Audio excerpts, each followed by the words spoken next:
जय शिवराय मित्रांनो, रामकृष्ण आहे. राष्ट्रामध्ये कलर्स मराठीवर बिग बॉस मराठी हा सीझन नंबर 5 सुरू झालेला आहे आणि या त्या रविवारी आता पुरुषोत्तम दादा बिग बॉस मराठीमधून एक्झिट झालेले आहे. तर लोकं खूप ट्रोल करतायत आर-पाचबद्दल.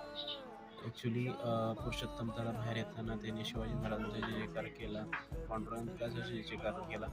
तर त्यावेळेस बरीच लोकांनी त्यांच्यासोबत महाराजांचा असेल किंवा पांडुरंगाचा असेल तर जय जयकार केला. त्यावेळेस अरबाज हस्ताबरोबर उभा होता म्हणून त्याला ट्रोल केलं जात आहे. तर ॲक्च्युली अशा व्हिडिओवरून महाराष्ट्रामध्ये जातीय निर्माण केला नाही गेला पाहिजे असं मला वाटतं.